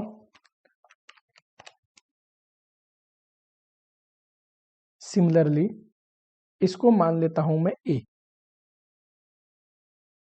बी नंबर, या बी अभी नहीं देते हैं, कॉस्ट टिल डेट लिखो। पहले साल में कितना इनकर्ड हुआ है 2093, दूसरे साल में 6068, तीसरे साल के अंत तक 8200 less cost previously recognise.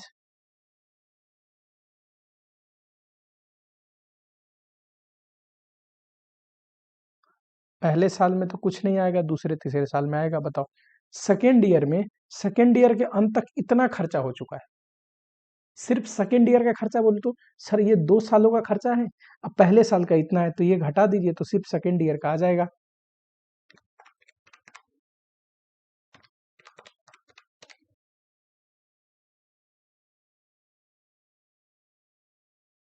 Similarly ये क्या है, थर्ड ईयर तक का खर्चा, मुझे सिर्फ तीसरे साल का निकालना हो तो सर थर्ड ईयर तक का खर्चा माइनस सेकेंड ईयर तक का खर्चा, ये रहा।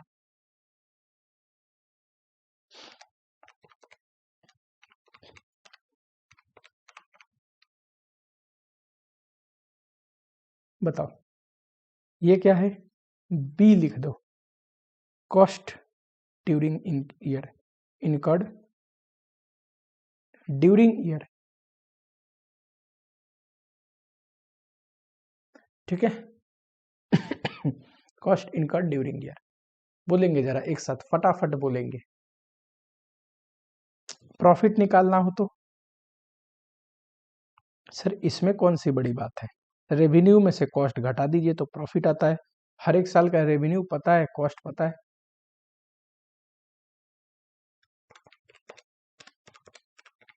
पहले साल आ रहा है 247 लाख में फिगर है ना, तो लाख में ही है ये।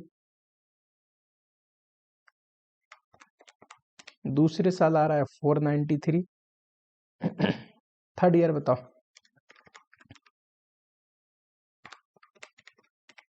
तीसरे साल आ रहा है 260। बताना टोटल कितना हमने कमाया कॉन्ट्रैक्ट से।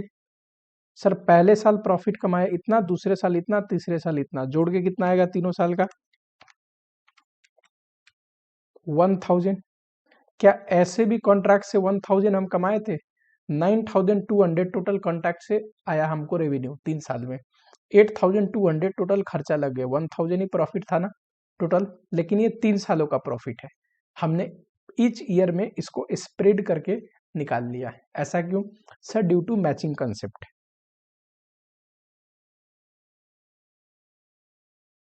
जब खर्चे तीनों साल में हो रहे हैं तो उसकी बेनिफिट यानी कि रेवेन्यू हमें स्प्रेड करके तीनों साल में लेना चाहिए। रेवेन्यू कैसे स्प्रेड करते, on the basis of percentage completion, ठीक। जिस साल जितना कंप्लीट हुआ है उसके अनुसार, ठीक है। क्योंकि एस्टिमेट में चेंज होते रहते हैं, इसलिए हमेशा एएस ऐसा भी तो बोल सकता था कि पहले साल का निकाल रहे हो, सेकेंड ईयर का सिर्फ सेकेंड ईयर का जो परसेंटेज कंप्लीशन है वो लगाओ, पर ऐसा एएस ने नहीं बोला। एएस ने बोला परसेंटेज कंप्लीशन टिल डेट निकालो, फिर रेवेन्यू निकालो और पीछे घटा दो। ऐसा क्यों सर, क्योंकि कॉन्ट्रैक्ट रेवेन्यू और कॉन्ट्रैक्ट का कॉस्ट चेंज होते रहते हैं, ये तो एस्टिमेटेड है, इसमें इंक्रीज हो सकता है बिल्कुल। जैसे कॉन्ट्रैक्ट रेवेन्यू कई बार बढ़ जाता है, हमसे ज्यादा काम करवाया तो अगले साल मुझे लगा कि हाँ मैं ज्यादा पेमेंट लूंगा, बात हो गई मेरी, तो ज्यादा ही आएगा ना। इस वजह से ऐसे एस्टिमेटेड कॉस्ट, कई बार हम सोचे कुछ और होते हैं, बाद में खर्चा कुछ और हो जाता है, तो हम कुछ और एस्टिमेट करते हैं उसके बाद। चलो समझ में आया क्या?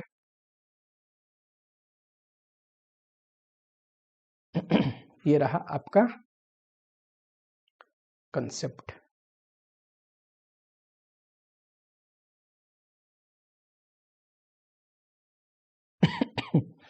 नेक्स्ट कंसेप्ट पे आएंगे जरा फटाफट से। ये है सर्वे मेथड, कहता है, अब देखो कई बार परसेंटेज कंप्लीशन जो है ना, ये कॉन्ट्रैक्टर अपने अनुसार तो लिखता है, ठीक, और जो भी हम परसेंटेज कंप्लीशन करते हैं ना, जैसे जैसे काम करते जाते हैं, हम पेमेंट भी मांगते हैं कॉन्ट्रैक्टरी से, ठीक, जैसे जैसे हम बनाते जा रहे हैं बोलते हैं प्रोग्रेसिव पेमेंट देते रहिए, बीच बीच में पेमेंट दीजिए, तभी तो मैं अपना एक्सपेंडिचर भी फाइनेंस कर पाऊंगा, आप देख लो। अब यहाँ पे होता क्या है, यहाँ पे आ जाती है डिस्प्यूट। कैसा डिस्प्यूट? मान लो मैंने बोला कि सर 40% कंप्लीट हो गया है, ठीक, तो एक काम करिए 40% के हिसाब से पेमेंट दे दीजिए मुझे, पर जो कॉन्ट्रैक्टी है उसे लगता है सिर्फ 20% कंप्लीट हुआ है, तो कभी एग्री ही नहीं होगा ज्यादा पेमेंट देने के लिए, ठीक, क्योंकि हम दोनों का जो परसेंटेज कंप्लीशन है वो इसका एस्टिमेशन ही अलग है। तो ऐसे डिस्प्यूट में क्या करते हैं, एक सर्वेयर को अपॉइंट कर लेते हैं, ठीक, जो चेक करता है और परसेंटेज कंप्लीशन कितना हुआ है इसका सर्टिफिकेट देता है, ठीक है। अगर सर्वेयर है, सर्टिफिकेट इश्यू करके दिया वर्क कंप्लीटेड का, तो हमें रेवेन्यू कैसे रिकॉग्नाइज करना चाहिए, as per work certified by surveyor. अगर वो बोलता है मान लो 30% ही कंप्लीट है, तो मुझे रेवेन्यू के लिए परसेंटेज कंप्लीशन 30% लगाना चाहिए, ना कि अपना। ऐसे ऐसे सर नॉर्मली हम लोग जो परसेंटेज कंप्लीशन निकालते हैं उसी अनुसार रेवेन्यू रिकॉग्नाइज करते हैं, पर कभी कभी क्या होता है कि परसेंटेज कंप्लीशन जो है वो मैच नहीं करता एक्चुअल कंस्ट्रक्शन से, और डिस्प्यूट क्रिएट हो जाता है कॉन्ट्रैक्टर और कॉन्ट्रैक्टी में, फिर लेके आते हैं सर्वेयर को, जो कि क्या करता है, सर्टिफिकेट देता है, ठीक, वर्क को सर्टिफाई करके, उस सर्टिफिकेट के बिहाफ पे हम रेवेन्यू रिकॉग्नाइज करेंगे, ठीक है। नेक्स्ट है outcome can not be measure reliably, ठीक, para 31, outcome can not be measure reliably.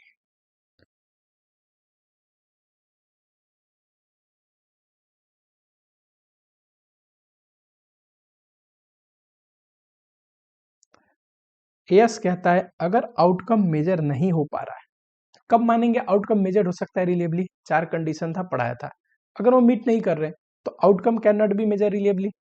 उस केस में एएस कहता है आपको प्रॉफिट बुक करने की जरूरत नहीं, जितना कॉन्ट्रैक्ट का कॉस्ट है ना उतना ही रेवेन्यू दिखा दो। कॉन्ट्रैक्ट रेवेन्यू कितना होगा,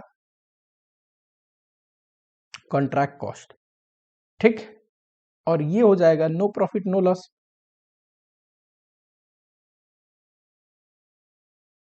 ठीक, कोई भी प्रॉफिट बुक नहीं करना, ठीक है। अगर आउटकम मेजर नहीं हो पा रहा है रिलिएबली, तो यस क्या बोलता है कि आपको प्रॉफिट बुक करने की जरूरत नहीं, उस केस में कॉन्ट्रैक्ट की रेवेन्यू उतना ही दिखा दो जितना कॉस्ट इनकर्ड हुआ है। कॉस्ट कॉस्ट लिख दिया क्या मैंने, कॉस्ट इनकर्ड हुआ है, समझ में आया, छोटा कंसेप्ट है, इससे ज्यादा इसमें कुछ नहीं है। नेक्स्ट अगला कंसेप्ट है important provision for expected loss. ध्यान से सुनना, अगला है पैरा 35 में लिखा है प्रोविजन फॉर एक्सपेक्टेड लॉस। ये सेकेंड लास्ट टॉपिक है, लास्ट ही टॉपिक समझो, ठीक है। Provision for expected loss,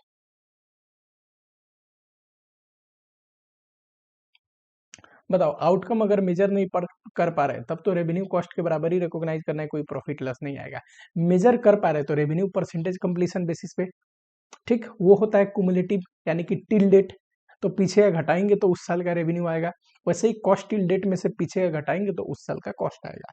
revenue में से कॉस्ट घटाओगे तो प्रॉफिट आएगा। ये तो कोई नई बात है नहीं। यस कहता है अगर if total estimated cost is more than contract revenue, more than contract price लिख देते हैं। If total estimated cost is more than contract price, ठीक, then total estimated loss shall be recognized immediately, shall be recognized immediately, immediately। ये क्या है? मान लो मैं यहां पे खड़ा हूं, 3 साल का कॉन्ट्रैक्ट था, पहले साल पे यहां खड़ा हूं अंत में, ठीक, प्रॉफिट एंड लॉस बनाने जा रहा हूं, ठीक है। ये है cost till date.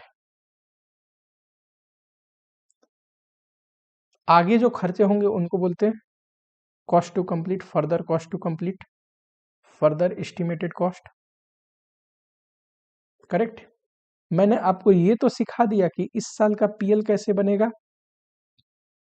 Sir revenue recognise करेंगे कैसे? Contract price into percentage completion. इसमें से कॉस्ट घटाएंगे और ये जो आएगा ये प्रॉफिट लॉस, यही पढ़ा था अभी तक। लेकिन एएस कहता है अगर किसी भी स्टेज पे ये कॉस्ट प्लस टोटल ये कॉस्ट जोड़ दोगे तो आता है total estimated cost. Total estimated cost contract price से ज्यादा है। जैसे कि मान लो अभी 200 लाख खर्च हुआ है, आगे 600 लाख खर्च होने वाला है, टोटल 800 लाख आ गया। टोटल एस्टिमेटेड कॉस्ट कितना आ गया? 800 लाख। लेकिन जो कॉन्ट्रैक्ट प्राइस है, जो मुझे मिलने वाला है रेवेन्यू, वो सिर्फ 500 लाख है। तो हो गया ना ज्यादा, कॉन्ट्रैक्ट प्राइस से कॉस्ट ज्यादा हो गया। तो ये 300 का जो लॉस होने वाला है ना कॉन्ट्रैक्ट में, यहां खड़े होके सोच रहा हूं ये एस्टिमेटेड लॉस है क्या एग्जैक्ट इतना ही होगा? नहीं, मैं तो सोच रहा हूं क्योंकि ये खर्चा जो है ना, ये फर्दर एस्टिमेटेड कॉस्ट, ये एस्टिमेट बेसिस पे लिया है। तो ये जो लॉस है ना, ये पीएल में इसी बार रिकॉग्नाइज करना है। आप बोलोगे सर ऐसा क्यों? ऐसा इसलिए क्योंकि जो भी फोर्सिएबल लॉस है, एक्सपेक्टेड लॉस है, ये पीएल में हमें रिकॉग्नाइज कर लेनी चाहिए, ऐसा प्रूडेंस कहता है, ठीक।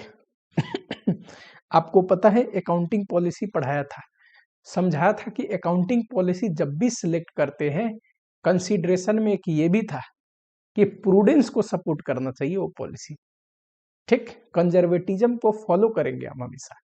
चलो, यानी कि अगर प्रॉफिट एंड लॉस हो तो इधर तो आता है सर, मान लो कॉस्ट आ गया, कॉन्ट्रैक्ट कॉस्ट डेबिट में, इधर आ गया कॉन्ट्रैक्ट रेवेन्यू इस बार का, ठीक। आप कह रहे हो सर जो भी एस्टिमेटेड लॉस है ये इसी बार बुक करना है, यही है लॉस। मान लो ये कितना था कॉन्ट्रैक्ट कॉस्ट, कॉन्ट्रैक्ट रेवेन्यू, अभी देखेंगे एक एग्जांपल करवाऊंगा। ये आ गया एस्टिमेटेड लॉस, नेट लॉस, और यहां जो बैलेंसिंग फिगर आएगा यही है प्रोविजन फॉर एक्सपेक्टेड लॉस। मैंने जो ऊपर पढ़ा है ना, total estimated loss shall be recognise immediately, वो बच्चे ये है कि इस बार इतना नेट में टोटल लॉस दिखाएंगे, ठीक। और यहां जो आएगा ये है प्रोविजन फॉर एक्सपेक्टेड लॉस। अब जरा समझने की कोशिश करो, ठीक। पहले कैलकुलेशन देख लो ये निकलता कैसे है। Total estimated loss into percentage yet to be completed, ठीक। प्रोविजन कैसे निकलेगा? Total estimated loss into percentage yet to be completed. मान लो अभी तक जो परसेंटेज कंप्लीशन है मेरे ही एग्जांपल में वो 20% है, तो percentage yet to be completed कितना होगा? 80%। ठीक, percentage yet to be completed कितना होगा? 80%। चलिए, ये नोट्स मैंने यहाँ लिखा रखा है, जरा टिक कर लेते हैं। ठीक है, अब आते हैं थोड़ा सा और।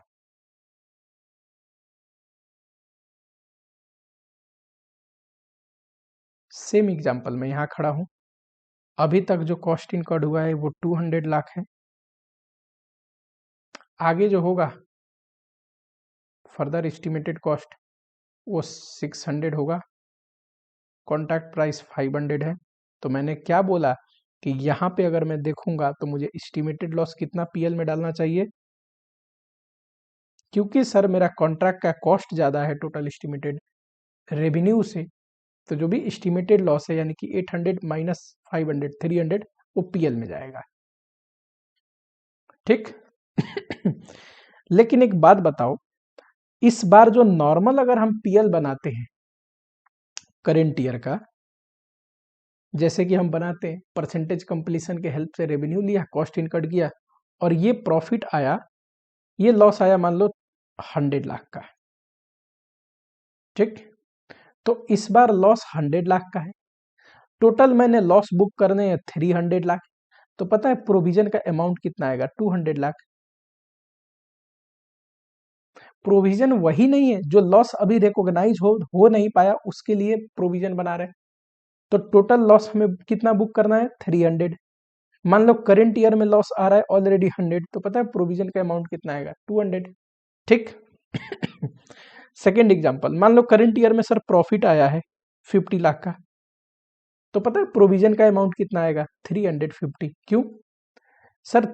50 तो प्रॉफिट, क्योंकि यहाँ कॉन्ट्रैक्ट रेवेन्यू डला है और कॉस्ट डला है, तो बाय डिफॉल्ट प्रॉफिट आ गया इधर 50 का, और आप बोल रहे हो 300, तो इधर लॉस डालना ही डालना है, तो प्रोविजन 350 का नहीं आएगा, तभी तो बैलेंस करेगा। तो यानी कि टोटल जो एस्टिमेटेड लॉस है ना, उसके दो हिस्से होते हैं। टोटल एस्टिमेटेड लॉस है उसके दो हिस्से होते हैं, एक करेंट ईयर का प्रॉफिट लॉस, अब बैलेंस जो होता है वो होता है प्रोविजन फॉर एक्सपेक्टेड लॉस।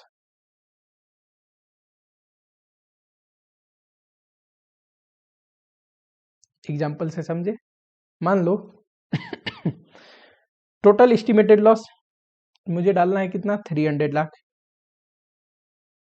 इस बार 200 लाख का प्रॉफिट है, 200 लाख का प्रॉफिट है, लॉस नहीं प्रॉफिट। तो पता है ये 500 लाख का दिखाना पड़ेगा प्रोविजन, तभी तो 500 लाख का लॉस, 200 का प्रॉफिट, नेट में कितना आएगा? 300 का लॉस।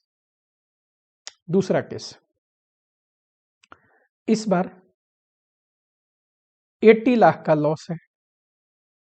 अब बताओ, इधर 80 लाख का लॉस है, इस बार टोटल में लॉस दिखाना है 300, तो 220 का लॉस आएगा as a provision for expected loss के रूप में। ठीक, और निकालने का तरीका estimated loss into percentage yet to be completed, या फिर बैलेंसिंग फिगर डाल दोगे इसमें, तब भी उतना ही आएगा जितना ये फॉर्मूले से निकाल रहे हैं। क्वेश्चन करेंगे तो समझ में आ जाएगा। ठीक। चलो,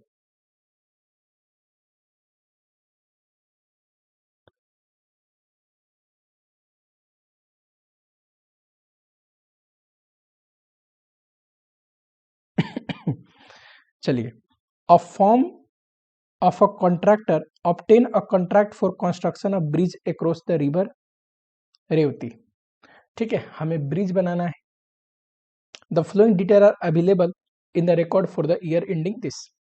ठीक है, टोटल कॉन्ट्रैक्ट प्राइस यही है, टोटल रेवेन्यू जो मुझे आने वाला है। Correct. Work certified for cost incurred, work it not certified for cost incurred. खर्चे तो टोटल में हमने इतने करे हैं, लेकिन इतना खर्चा ऐसा है जिसका काम सर्टिफाइड हो गया है और ये जो है खर्चे हो गए, बन चुके हैं, अभी सर्टिफाइड नहीं किया है। ठीक, अभी सर्टिफाइड नहीं किया है, लेकिन जो कॉस्ट इनकर्ड है वो तो टोटल ये है,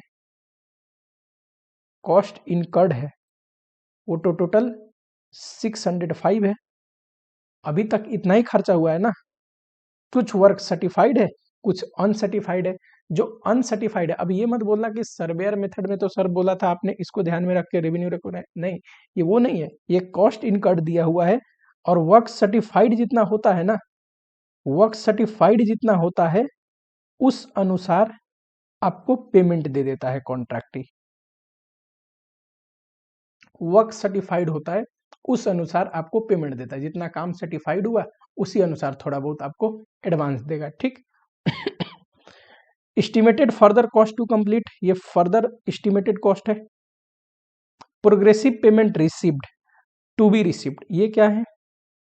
एक होता है प्रोग्रेसिव बिलिंग, बीच बीच में कितना पैसा आया, ठीक। रिसीव्ड का मतलब इतना दे चुका है। टू बी रिसीव्ड का मतलब बिल सेंट, बिल हमने भेज दिया है बट इट टू रिसीव, अभी लेना रह रहा है, यानी कि आ जाएगा कुछ दिनों में, ठीक है। बिल हमने भेज दिया है, पेमेंट आ जाएगा कुछ दिनों में, समझ रहे हो, ठीक है। चलो, form seek your advice and assistant in preparation of account keeping in a view of AS7, जरा देखना।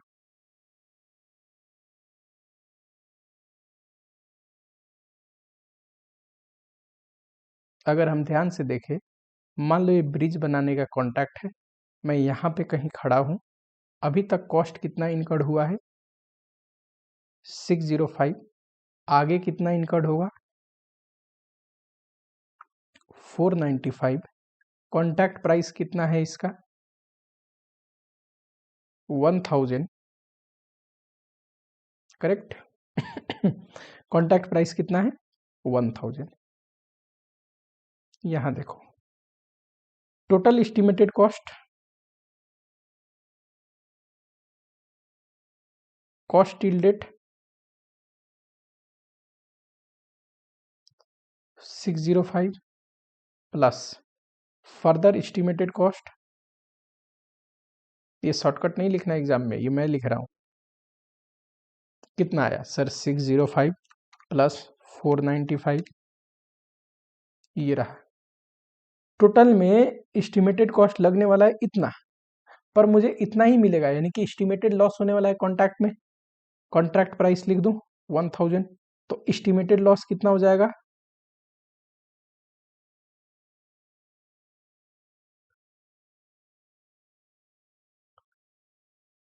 ये हमें PL में रिकॉग्नाइज करना है, करेक्ट। यही पढ़ा है कि प्रूडेंस कहता है जो भी एस्टिमेटेड लॉस होने वाला है कॉन्ट्रैक्ट में वो आपको PL में रिकॉग्नाइज करना है, ठीक। दूसरा, परसेंटेज कंप्लीशन निकालेंगे क्या? सर परसेंटेज कंप्लीशन आता है cost till date divide by total estimated cost into 100, 55%। बताओ, provision for loss, provision for expected loss कितना आएगा? ये आपको निकालना ही निकालना है। अगर कॉन्ट्रैक्ट में एस्टिमेटेड लॉस का केस आ गया कि शुरू में ही आपको पता है एस्टिमेटेड लॉस है, फिर परसेंटेज कंप्लीशन निकाल के आपको प्रोविजन फॉर लॉस निकालना है।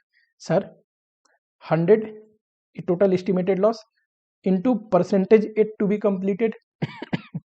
अगर 55% कोई चीज कंप्लीट हो गया तो कितना और है जो कंप्लीट करना रह रहा है? 45%, 45 लाख,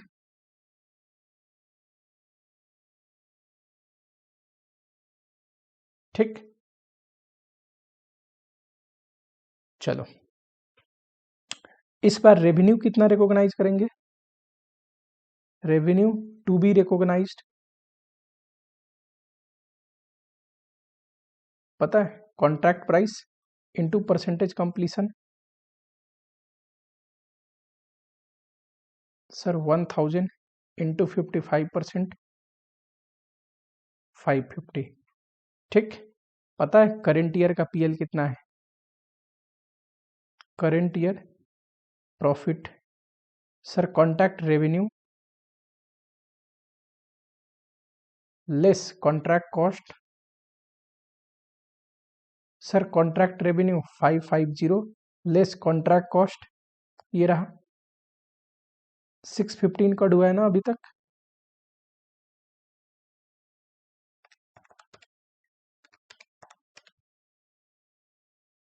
$55। चलिए, अगर मुझसे पीएल पूछता तो पता है कैसे बनता है एक्सट्रैक्ट ऑफ पीएल, ये भी बना देते हैं बाई कॉन्ट्रैक्ट रेवेन्यू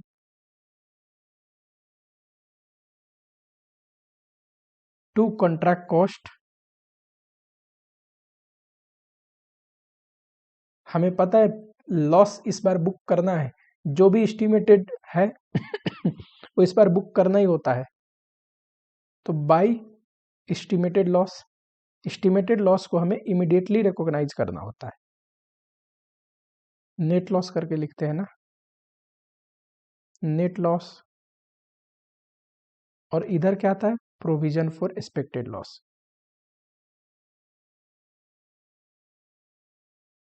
कोई मुझे बताएगा जरा बैलेंसिंग फिगर करके कितना आएगा।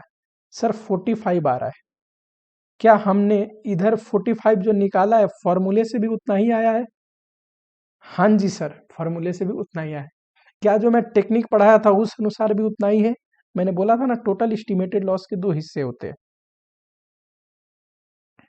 एक करेंट ईयर प्रॉफिट लॉस और दूसरा provision for estimated loss. 5 minute का बस सब्र रखो, खत्म हो रहा है यस। एस्टिमेटेड लॉस बताना। Sir total estimated loss 100 lakh book करने थे, ठीक लॉस है नेगेटिव में दिखा रहा हूं। करेंट ईयर का सर प्रॉफिट आया था 55, ठीक, प्रॉफिट नहीं लॉस आया था। बताओ सर, अगर मुझे टोटल लॉस 100 दिखाना है कॉन्ट्रैक्ट में, जिसमें करंट ईयर में ही मैंने लॉस दिखा दिया है 55, तो प्रोविजन कितने लॉस का बनाना पड़ेगा? 45 लाख। क्या इतने का ही प्रोविजन बना है? हाँ जी सर, इतने का ही बना है। ये कैसे होता है देखो ये कॉन्ट्रैक्ट कॉस्ट ज्यादा है और रेवेन्यू कम, तो ऑलरेडी एक लॉस बुक हो गया है, दोनों का डिफरेंस है। टोटल लॉस इतना दिखाना था, तो बचे हुए बैलेंस लॉस के लिए तो प्रोविजन बनेगा। तो इसमें डालोगे तो बाय डिफॉल्ट उतना ही आता है बैलेंसिंग फिगर जितना फॉर्मूले से आता है। और इसको हम ऐसे भी कर सकते हैं, ऐसे भी करके चेक कर सकते हैं, उतना ही मैच करेगा, ठीक। यानी कि जो लॉस बुक किया ये टोटल है, करेंट ईयर का इसमें हटा दिया जाए तो बचा हुआ कितना आएगा? Provision for expected loss. और चीज, एक और चीज, अगर आपको बोले प्रेजेंटेशन ऑफ अकाउंट्स, तो आपको डिस्क्लोजर से रिलेटेड एक और चीज बनानी है। क्या? ग्रॉस अमाउंट कितना, यहीं पे टिक करा दो कि बनाए। देखो डिस्क्लोजर में ये सारे डिस्क्लोजर देने होते हैं AS7 में। कॉन्ट्रैक्ट से कितना रेवेन्यू इस बार रिकॉग्नाइज हुआ, कॉन्ट्रैक्ट का कॉस्ट कितना है, ठीक, टोटल एस्टिमेटेड लॉस कितना हमने बुक किया, ठीक। प्रोग्रेसिव बिलिंग, प्रोग्रेसिव बिलिंग में क्या होता है, कितना मिल गया और कितने के लिए बिल सेंड कर दिया, यानी कि मिलने वाला है। इसको बोलते हैं जो मिलने वाला है रिटेंशन मनी, इतना रोक रखा है अभी भेजेगा वो, ये रहा, यहाँ लिखा है ना रिटेंशन मनी, ये रहा। ये बस gross amount due to customer या ड्यू फ्रॉम कस्टमर ये पढ़ना है। ग्रॉस अमाउंट ड्यू फ्रॉम या टू कस्टमर, ठीक ये होता है कॉन्ट्रैक्ट कॉस्ट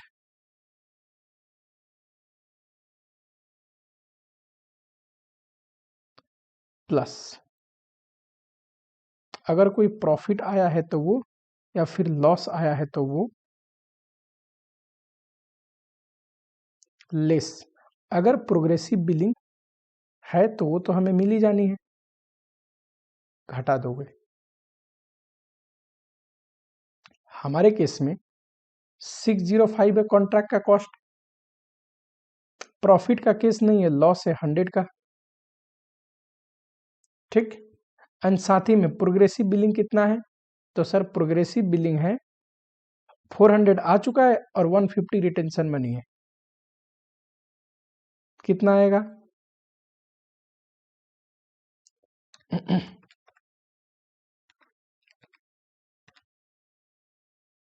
तो 540 हो गया ना, 540 35। अब बताओ, ये तो निगेटिव में आ गया, तो ये लेने नहीं है देने हैं, तो लिखेंगे gross amount due to extra हमने ले रखा है, ठीक, ड्यू टू कस्टमर, ये हमारे लिए लायबिलिटी है। और ड्यू फ्रॉम कस्टमर आता तो एसेट होता, ठीक है, यही चीज यहां पे दिखा रखा है, ठीक। चलिए कैलकुलेशन पार्ट अगर देखेंगे तो ये रहा, क्या लिखा है, लायबिलिटी के रूप में बैलेंस शीट में हमें शो करता है।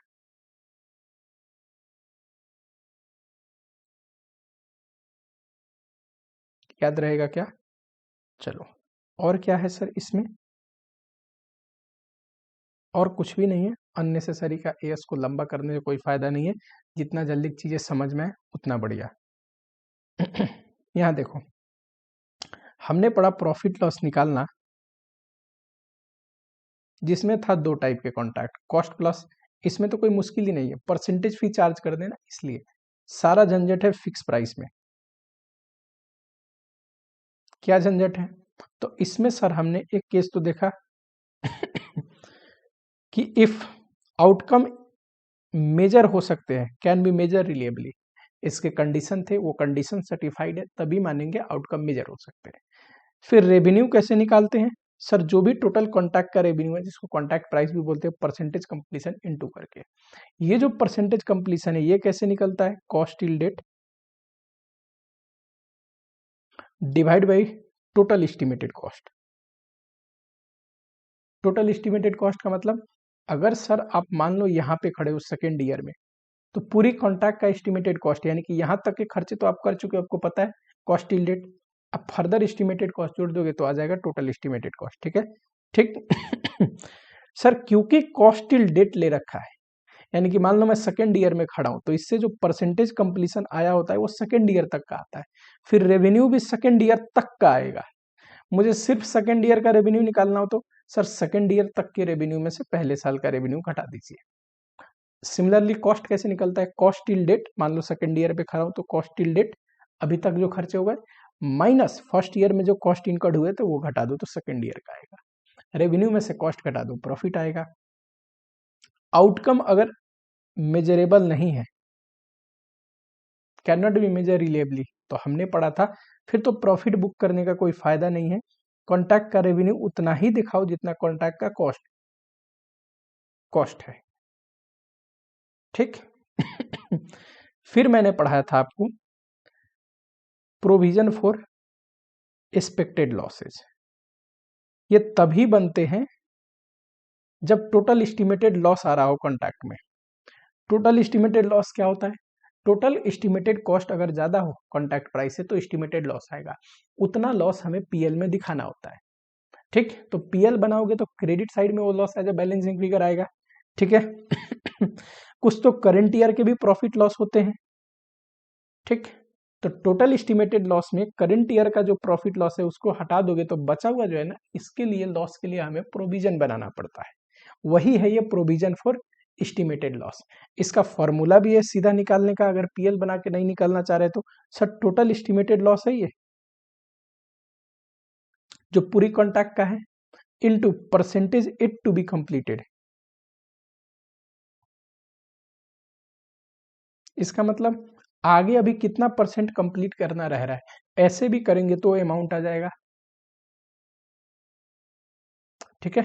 चलो रिवीजन खत्म हुआ एएस 7 का, बढ़िया एएस था, क्वेश्चन आप प्रैक्टिस करना, इतना दिमाग में क्लियर हो तो मिस्टेक होने के चांस बहुत कम है, ठीक। एक लाइक कर दो फटाफट से, कोई डाउट है तो कमेंट बॉक्स में लिखो, टेलीग्राम पे मैसेज भी कर सकते हो। मिलता हूँ आप लोगों से नेक्स्ट लेक्चर में। टिल अपना ख्याल रखो, पढ़ाई करते रहो, मजे से रहो, खुश रहो और जम के मेहनत करो, ठीक है।